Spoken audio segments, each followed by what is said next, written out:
And my pleasure, of course, to bring in our first guest on the first episode, Talib Bab, a guy that I've known for a few years now. We worked together at CBS Radio in D.C. Talib, thanks for hanging out, man. I appreciate you being the initial guest, kind of the guinea pig for this show. I'm honored, man. I'm looking at it as a pioneer for your new show. I'm excited to be the first guest. Thanks for asking me. I appreciate it. Want to get into kind of your background. As we talked about in the intro, you're working with the Colbert Show and everything, but what was it that got you kind of on this path to wanting to do stand-up, to wanting to be a comedian? What in your background as you were growing up wanted you to kind of pursue this career?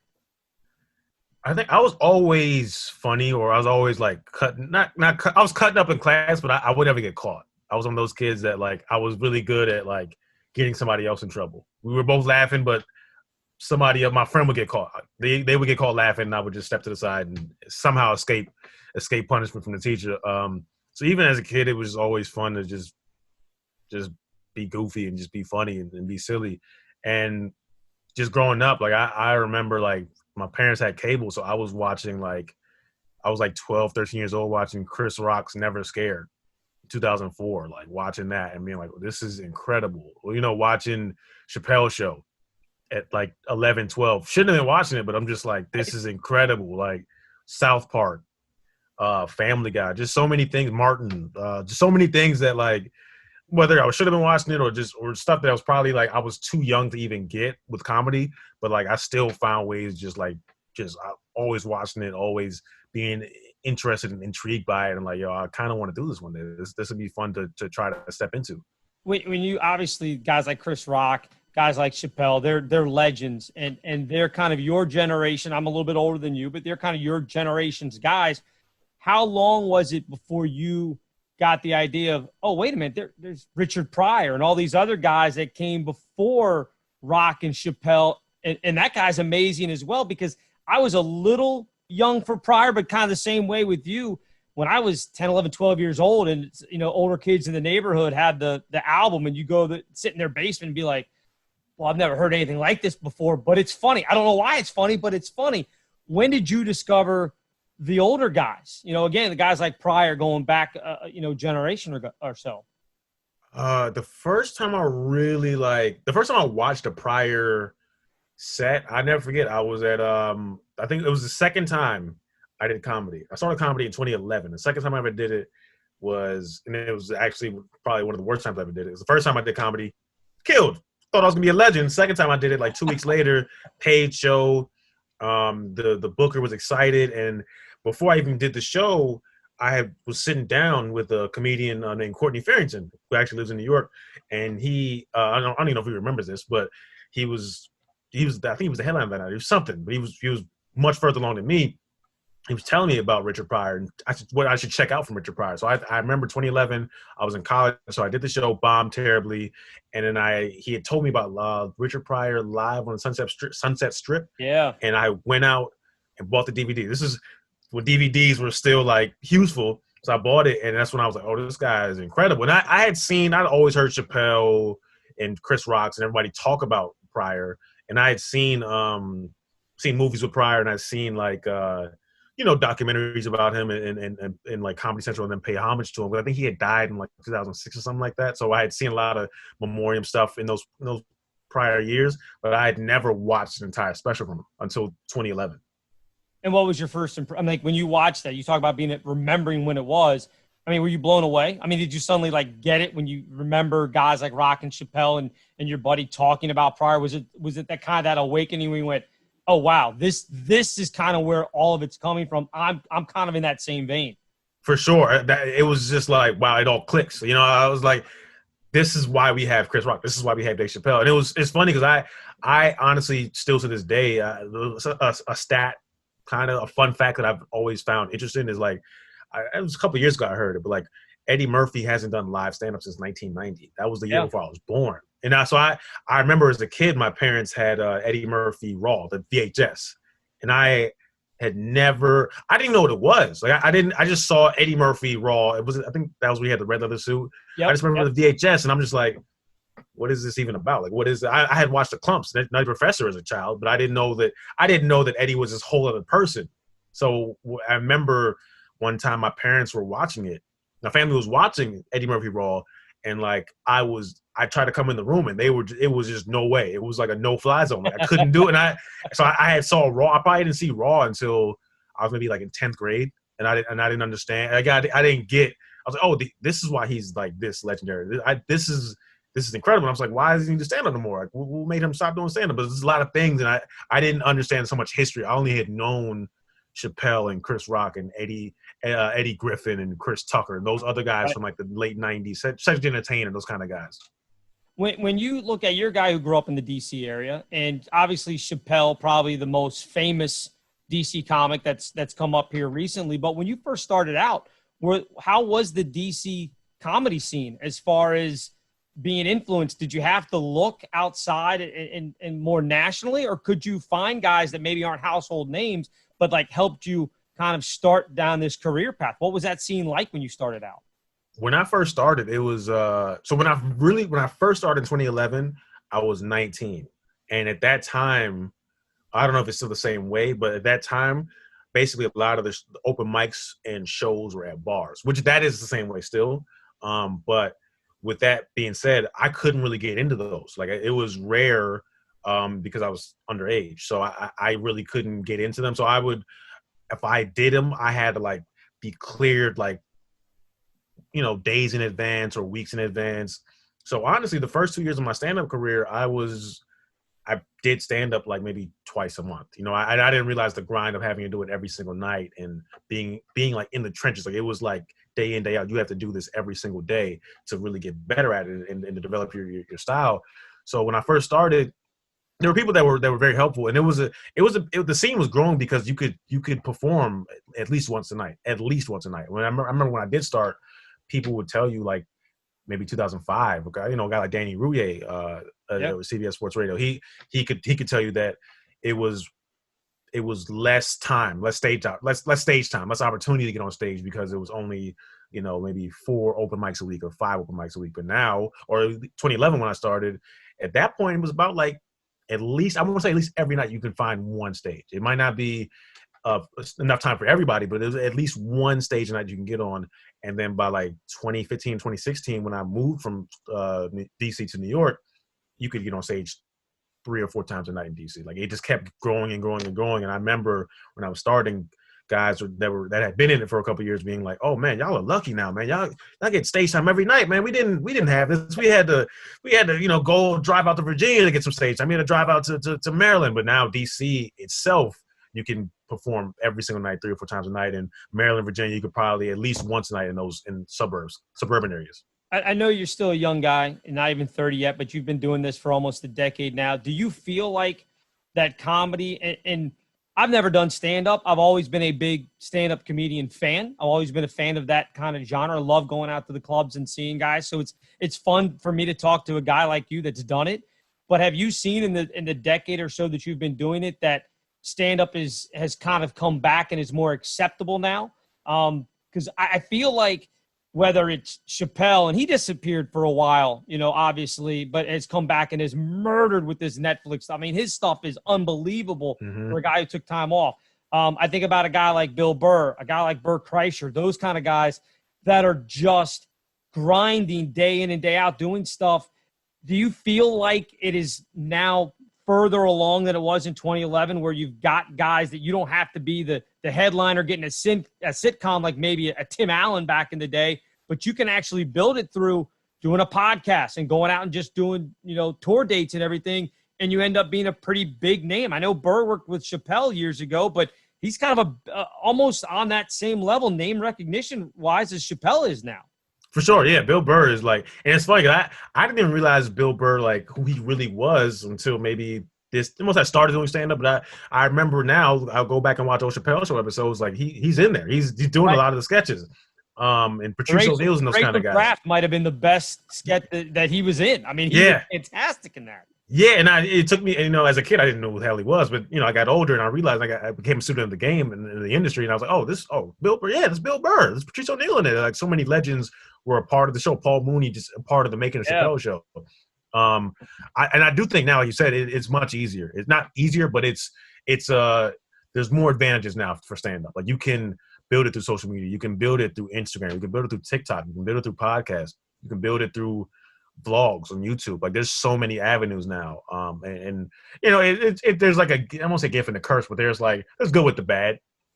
There's like you know, there's less, I don't say vetting, but there's less like I guess less vetting. You know, so there's people that kind of make it in stand up now, and it may not be the most polished stand up, but it is, you know, they grow their fan base. And you know, if they're able to grow a fan base, if you're able to grow a fan base, there's a certain level of respect that comes with that. To, you know, to be able to have people that are interested in what you're saying, for good, for better, or for worse. Whether you're saying the worst things or just not good at comedy, or you're an amazing comedian. That we all have outlets now to just grow and become full-time comedians without having to wait for an agent or wait for LA to call or wait for New York to call. Let me ask you, you talk about, you know, you may not be as polished or as funny or things that you're saying. There is this idea in this day and age on every spectrum, and I'm not going to turn this into a politics thing at all, but both sides, everybody wants to kind of be the police on what you can and can't say and can't do. To me, I think comedy is one of those things, as it would be in kind of any artistic endeavor, no matter what you're doing, that, hey, man, if I don't think you're funny or I don't like what you're doing, I'm just not going to pay attention to you. I'm not going to go to your show. I'm not going to watch your YouTube. I'm not going to follow your TikToks or whatever. But do you find it at times when you're writing, do you ever stop and think, I don't know if I should do this because then people are going to say, this guy, we can't have him because he's talking about this and I don't like what he's talking about. I mean, does that you understand what I'm saying? Yeah, for sure. I hate the term cancel culture because I think it's way overused. Yeah. But there is an aspect of it of, hey, man, if I don't like a comedian, and there's certain comedians that I don't find funny, other people do, and I'm like, hey, that's fine. I don't seek them out. I'd rather, you know, again, look for guys that I enjoy their stand-up comedy. How do you, as a comedian, approach that when you know there may be people, if you're doing something a little bit more edgy, that they may come after you for that? Yeah, for me, I think you should be writing stuff that you feel, or just everything should come from like a place, at least in my opinion, right? I think everything should come from a place of like legitimate thought or legitimate feeling.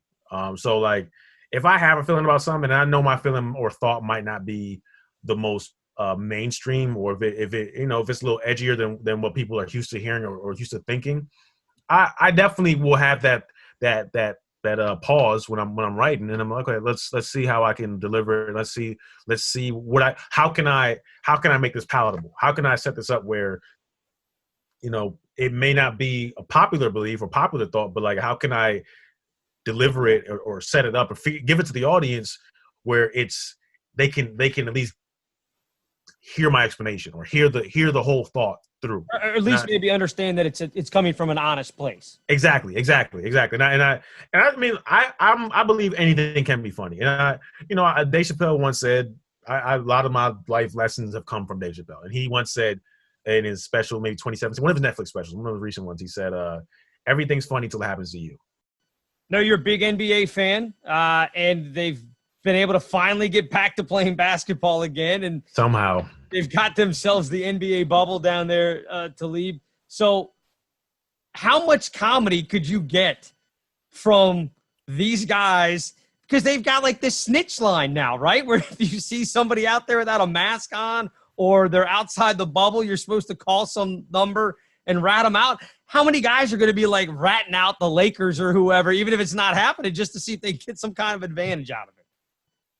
Oh, all the time. I'm sure guys are just salivating just to snitch on LeBron or snitch on Kawhi, just to try to get the chance at the ring. So I'm sure they have to do in their P's and Q's. Like they're calling the hotline on Dwight Howard, and I'm like, damn, like that's, and you know, he's not the Dwight Howard 10 years ago, but like he can help LeBron get a championship. So it's like, you know, they might try to call the hotline on LeBron's his teammate. How about the other stuff that's going on? You got Kanye running for president, or so he says. He's going out there and holding all the different rallies or whatever. But it was fascinating. We were talking about Chappelle earlier. And you made a great point when he's standing there and there's that 1.5-minute video of him talking to Chappelle and being like, come on, Dave, tell us something uplifting, tell us a joke. And I had kind of the same reaction as you did. It's kind of like, all right, dance for me or tell me a joke or do it. And it's like, hey, man, I'm not doing this on command. This isn't what I'm here for. I'm just a friend supporting you. I'm not going to suddenly start doing, 2 or 3 minutes of stand-up for you. I didn't prepare anything. Yeah, it was weird, man. I was like, what type of friend is this? Like, come on, Kanye. Like, this, he came to see you. He didn't come here to work. And Dave did it very earnestly. Like, he was very cool about it. And most people, I mean, not the most, but I'm sure if that's really your friend, you could be cool about it. But Dave handled it really well, and he ended up being funny. But it was a minute of awkwardness. Just even the guys around them, just like, okay, all right, when is the joke gonna come? Everybody's just sitting there just basking in the awkwardness, and I'm like, this is weird, man. But thankfully, he's Dave Chappelle, and he was able to wiggle out of it and just be funny. But it was comforting to me as a comedian to see the arguably greatest of all time have a moment of like, oh, I don't have anything funny to say. I was like, okay, good. I don't have to feel the pressure by myself anymore. I'm sure other people feel this way too. Well, I'm sure he kind of felt like, I mean, you could see it in his face. He made the joke, about I haven't even had my first coffee yet. And so obviously it was early in the morning, but you could kind of see it like, he's like, I'm not here to perform on command, and it was almost like Kanye at first didn't think he was serious. But Kanye made it look like, oh, come on, Dave, quit messing around. I know you've got one-liners. It's like he doesn't have knock-knock jokes ready to go. That's not what he does. And certainly not, it looked like, 8:30, 9 o'clock in the morning or however early it was. Yeah, and it was weird, too, because if Dave wanted to pull this, Dave would have been like, all right, I'm going to say a joke, and now you have to rap. You have to do some rhymes now. Like, it's like, Kanye, as an entertainer, you should know more than anybody that this is not what people want to do at the drop of a dime. Right. Not everyone. There's some comedians that were – look, if there's a lot of comedians out there that aren't Dave Chappelle that are looking for their big break. I'm sure they would love for Kanye to ask them to tell them a joke. It could turn them into somebody that's known now, a popular comedian. But Dave Chappelle, he has nothing to gain from telling a joke on a Wednesday at 8:30 a.m. There's nothing, whatever day it was. There's nothing to gain from it. Right. Hey, one of the things that I love that you've done, every Monday you do your You Good with Talib Babin. You have a different comedian across from you. Used to do it in your apartment, I think, up in New York. Now, because obviously social distancing, you got to do it over Zoom, kind of like what we're doing here. But where did you come up with this idea of you playing a psychologist? And then also, is this something you guys script out? Do the comedians that you have on, do you tell them they need to bring the topic? Because you guys, again, every Monday, I'm always interested to see what kind of new social setting or scenario you guys come up with. It's always brilliant. It's always funny. It's usually less than 2 minutes long. You guys get the jokes in and out. But how do you guys go about writing that? Thanks, man. I appreciate it. And I started it 2018. I actually, the first time I ever taped it was 2017. And then I just decided to put them out, like started out at the beginning of the year. And honestly, it was just a random thought. I had always wanted, even when I was living in DC, like in 2016, I'd always thought of like, I want to put out something weekly. I don't know what it is. Just want to put out some type of weekly comedy and like sequential. It's a series basically, and right. And so I was finally able to do it. I was just glad that I had this. I felt this idea could do it, and it wasn't like something I had seen or thought of or heard of before. So I was like, oh, this seems different. I can try this. So when we put the scripts together, it's the comedians usually bring the idea, and then we'll just put it together, and then we just act it out. We'll have some fun, improvise, and just kind of see where we can go with it. It's really silly, man. I like doing silly stuff, and it really is. And I think for me, when I did start it out, it was just kind of like I noticed everybody was going to therapy. Everybody in real life was going to therapy, which is a good thing. I think everybody should go to therapy if you can afford it. Wish it was more affordable, but if you could go to it, go get help. Figure out your life and figure out a way to be happier. So I thought that was a cool thing. I had the idea of what if you just going to therapy and just bothering your therapist with the most mundane things. Or your therapist doesn't care about what you're talking about. Yeah, exactly. And I was like, just combine these two things. I was like, this could be fun. So I'm glad you enjoyed it. And I do appreciate it. It's so when the pandemic hit, I was like, all right, what am I going to do? And I was like, all right, well, all of a sudden Zoom comes out of nowhere. Like, this is perfect. I can just do it on Zoom. And now I can do it with comedians from all over. Before it was comedians, we had to make sure, schedules are on point. You can get to my apartment and we can get to where we were taping at. And now it's just like, if you got a phone, let's do this. Let's figure out a time. Let's just tape.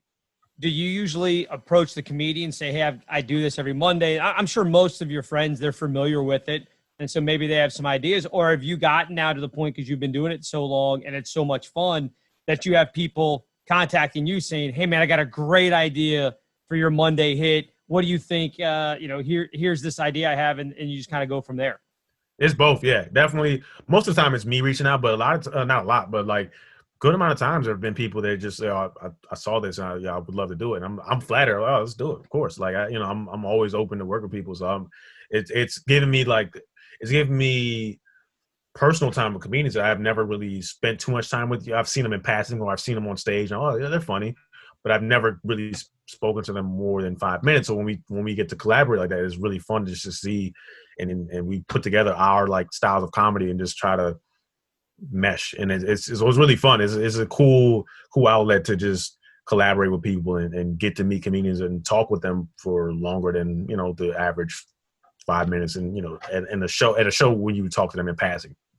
You hear all the time when you listen to some of the comedians that have been doing it for a while. Again, we've talked about Chappelle and Bill Burr and Kreischer and those kind of guys. And I'm always fascinated when they're doing podcasts and interviews to listen to them talk about what it's like sitting in the back with the other comedians, in the green room, after everybody's done their set or in between or whatever. Do you find they always talk about the quote unquote class that you came up with? Do you find a lot of competition between comedians that you're with now, or do you feel like people are very supportive? And yeah, everybody wants to be successful, but people aren't angry. Like, you get the Colbert Show. I'm sure there are people out there that would love to be working for the Colbert Show. But do you find that most people that you're interacting with, it's as a whole group, are very supportive of each other? Or is it still some people a little bit more cutthroat and they don't want to see other people succeed? I think it's both. I think our generation in general, as a millennial, I think we're more supportive, at least on its face. Because Right. there's always going to be people that are going to say they're supportive, and then they're going to, and deep down inside, they feel a whole different way.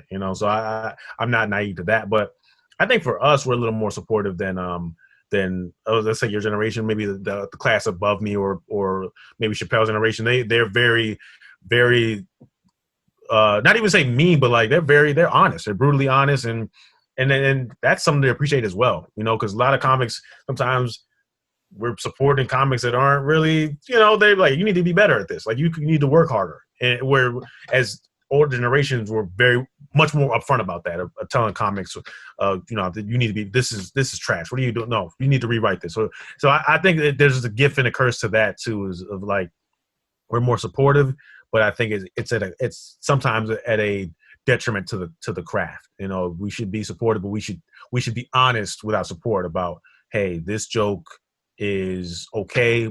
There's some things you need to work on this more. You could really make this a better joke, or this I feel like this position will be great for you at a certain show. I think you should work towards this instead of chasing X, Y, Z, or just being more honest about where you want people to be, or not where you want, but where you think people could be. Some people have talked about, comedians have talked about that they don't like to watch other comedians because they're worried about ideas kind of seeping in without realizing it. And then all of a sudden you get into a situation where people think you're stealing jokes or whatever it is.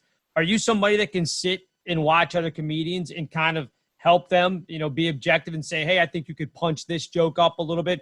Or are you kind of the same way of, you know what, I really don't like watching a whole set of somebody's because I'm afraid that I might hear something and go, oh, shoot, I have that same kind of premise or same kind of joke. Did I take it from them? Did they steal it from me? Where do you feel on that as far as being able to sit and watch other people do comedy? I can sit and watch people do comedy. And I think for me, it's more helpful because at least I can see, if we have parallel thinking, I can see, okay, they got this bit. I have the same premise. Let me walk mine back. or, you know, oh, we have the same premise. There was a whole section I had where I wrote a whole different like take on it. So I can go this route. If I can adjust mine, or we can just have a conversation, whether it's we both have the same premise. We can talk and figure out what happened, or not in a hostile way, but just like, hey, I have this, you have this. Let's just be upfront and say we have very similar jokes, and then we can work on it from there. Figure out what the solution is from there. I think for me, it's better to watch and just be aware of everything. But I do understand the other aspect of not wanting people's thoughts, like unconsciously, just to get into your thoughts, to mix those thoughts. So I understand both. But if I'm at a show, at least if I'm at a show, I'll try to watch all the comedians before me just to see what's landing and with the crowd, and what I can improve on before I go attack that crowd. Thanks again to Talib Bab for being our first guest on episode number 1. Episodes will come out each and every week. Thanks for watching, everyone. I'm Bill Rohland.